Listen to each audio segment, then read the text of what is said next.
Hey,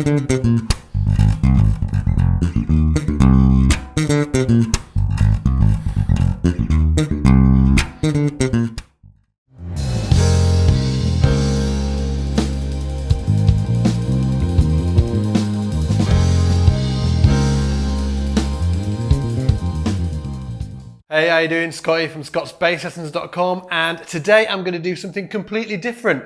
Normally I tell you what to do in my lessons. Today I'm going to tell you what not to do and stuff that you really shouldn't be forgetting about. Right, let's get on with the lesson. So here's number one.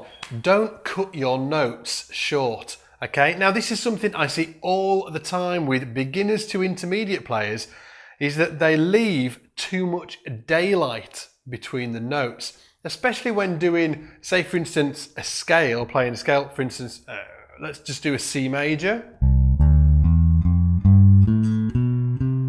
Okay, that's just a general C major scale. The fingering would be 2-4, 1-2-4, 1-3-4, okay?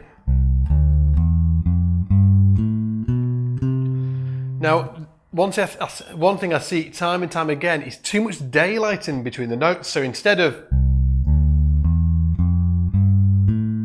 and I used to suffer from this as well, is this.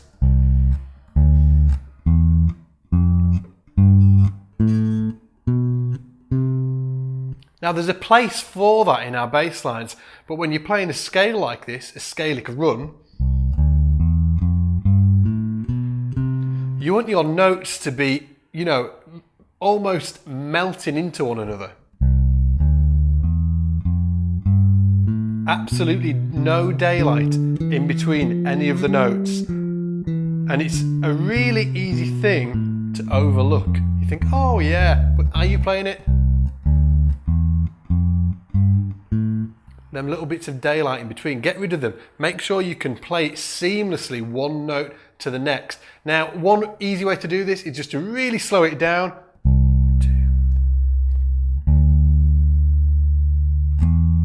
And play it that slow.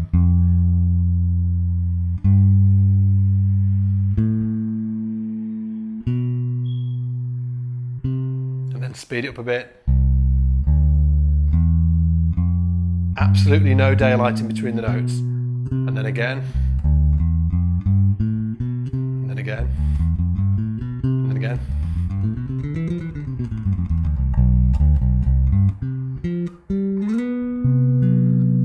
Okay, so when I'm playing fast runs, even when it's that fast, I'm still looking for that super consistent, you know, getting each note to flow into one another. And it's something that's talked a lot about, and for me it was when I was playing classical guitar when I was a kid that it was pointed out that I was leaving these big, you know, big chunks of daylight in between each of the notes. So that was the first tip. Get rid of those bits of daylight, okay? Make sure you can play it seamlessly, one note into the next. Yes, there's room for the daylight, but we want to make sure that we can play it with no daylight and then introduce it by choice. Let's check out number two. Okay, number two, and this is really in relation to number one as well. Don't forget about your note length and your awareness of note length, okay? All notes are not equal, okay? You might play a short note, you might play a half note, and you might play a full note. Okay, so in, say, a bar of 4/4, 1, 2, 3, 4, 1, 2, 3, 4, 1, 2, 3, 4, 1, 2, 3, 4. That was just three different versions of a C, okay? Now, when you mix this into your riffs and lines, you know, and you're thinking to yourself, okay, not all notes are equal, you know, you need to be thinking about note length all the time. This is when it really comes into play. Now, a great example of this is the riff by Paul Turner on, hey Paul, if you're watching, that sounds random, guys, but I was hanging out with Paul just the other week. In fact, he showed me this riff and I kind of forgot how to play it. So hopefully I've got the fingering right, Paul. If not, I'll get it right next time. So the riff is Run for Cover, and it goes.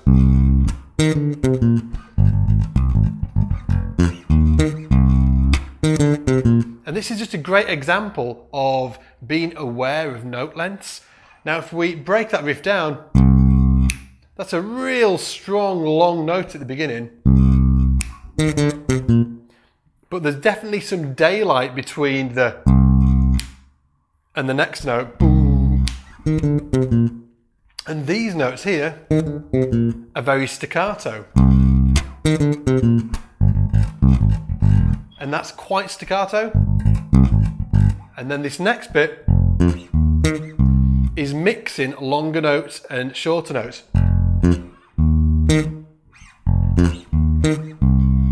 So it's really, again, it's really easy to overlook, your understanding and your feel for note length. Again.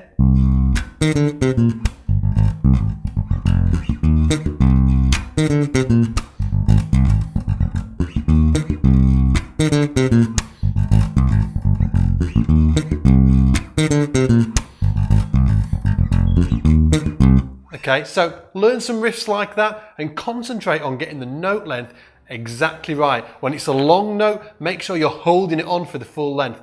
If it's a short note, make sure you're really ba-da-ba-da.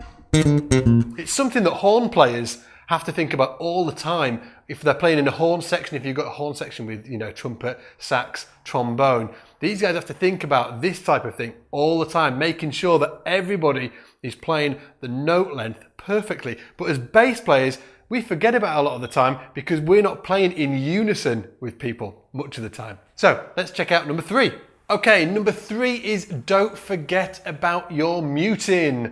Okay, so what is muting? Well, muting is, stopping the notes ringing out or the strings ringing out that we're not using at the time while we're playing them. So for instance, if I'm playing a line up here, yeah, I don't want these guys ringing at the same time. I don't want this. And I've heard recordings where I've listened to it with headphones and you can hear, the bass player might be playing a cool run and you get this rumbling underneath. So you really want to make sure that you're not forgetting about your muting. There's different ways for muting. I've got tons. If you go over to scottsbasslessons.com, check out the technique section. I talk about muting. You can mute you should be muting with both your right hand and your left hand. It's a combination of the two, but there is different techniques that you can use with your plucking hand. For instance, there is the floating thumb, where the thumb floats over the strings like this. And then there's the more traditional technique, where you use your pinky and your ring finger to mute the string like this while playing on the D and the G. Guys like Jaco Pastorius use that, and John Patitucci also uses that as well. So don't forget about your muting. Okay, number 4, and this is something I see all the time, especially with beginner to intermediate players, is when they fret a note, say for instance this E on the 7th fret of the A string, okay, say for instance I was playing it with my 3rd finger, okay, they lift off the 1st and the 2nd finger, okay, so they're just holding it down with the founders, the pleaser here. They're just holding it down with the ring finger. With these 2 fingers unengaged, they're just hanging around here like that. If you're playing a note like this, make sure the other fingers are down behind it. So when you're fretting a note, make sure the other fingers behind the note, okay, towards the headstock, are actually down as well. So for instance, if it was on your pinky instead, so if I was holding this down, these fingers would be engaged and on the string, helping me hold down the string, okay?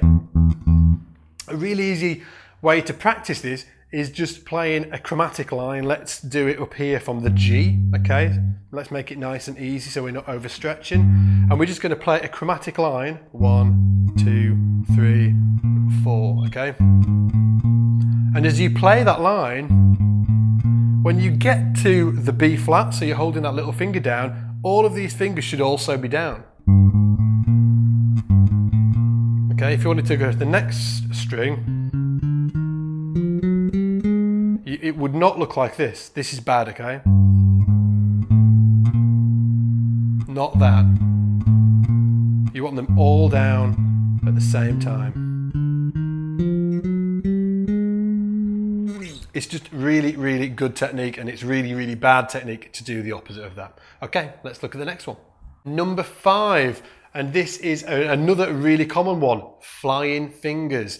And this is, most people have it, and I had it really bad in my little finger area, the 3rd and the 4th finger here, the ring finger and the pinky, is when I was playing, they tended to stick out like this. Okay, so if I was playing say a scale like this, when I wasn't using the 3rd and the 4th finger, they would stick out like this. How many players have you seen and their little pinky sticks out like this, you know, almost like it's pointing at you? Now this is, I call it flying fingers. And in fact, if you go to scottsbasslessons.com, you will also find in the technique section, go to free lessons technique, you'll find a lesson called flying fingers. Check it out, and it is a specific exercise helping you to get rid of this.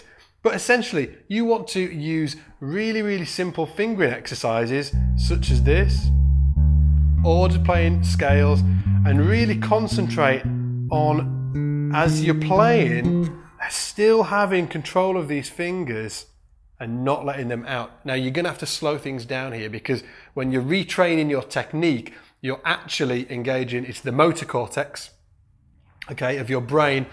And unfortunately, even if we're thinking, so who you are is your frontal lobe, right? That's your personality, and you're thinking, oh, I don't want these flying fingers, I don't want these flying fingers. You know, actually we have nothing to do with it, and they will stick out anyway. So we need to reprogram the motor cortex to send the right signal to our hands to engage these fingers enough to be able to hold them in while playing. Now, you know, it takes time, this, because the motor cortex for some reason doesn't like listening to us, you know, it just ignores us. And that's why when people say, and you'll have heard it a ton of times, okay, make sure you practice things slowly. You know, when I heard that as a kid, I was like, whatever, I don't want to play it slowly. You know, I didn't understand why they were telling me to play it slowly. And in fact, a lot of people didn't understand why they were telling me to play it slowly either. Now, the way we play things slowly is because it gives the brain a better chance of learning that motion, that movement that we actually want it to do. Okay, that's why we slow things down. We give that motor cortex the chance to learn the correct movement, and then we speed it up from there. Okay, so watch out for flying fingers. I don't want to see any. Let's check the next one out. Okay, so for the last one today, and this is a huge one for me, and so many bass players suffer from it, not just beginners and intermediates, you know, some advanced guys as well, is lack of dynamics. And it's really easy to overlook this one, but I look at playing bass like I speak, okay? So I'm speaking to you guys, and hopefully I'm, you know, keeping you interested, and that is because not only am I sharing cool info with you, but I'm also, the inflection of my voice, sometimes it goes up and sometimes it goes down, and sometimes I might talk quietly, and sometimes when I really want to make a point, I might talk loud, okay? So the exact same thing is true when you're playing bass.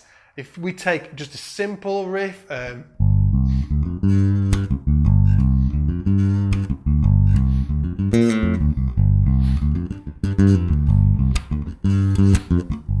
okay, just that cool riff there.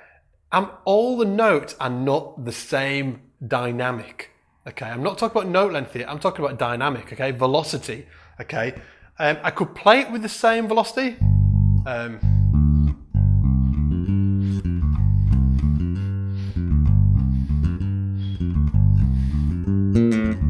Even there, I kind of brought that out. But as you add dynamics into the bass line,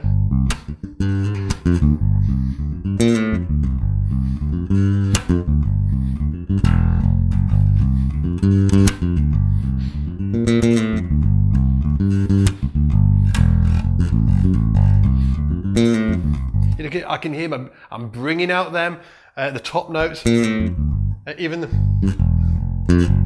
I'm bringing out different, you know, dynamics within the bass line. So whatever you're playing,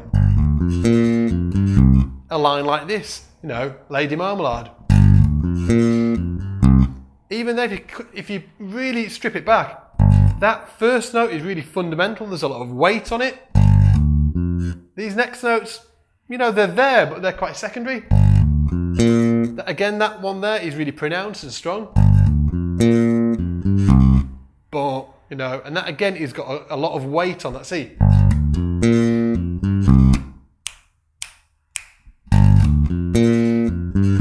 Okay, so it's not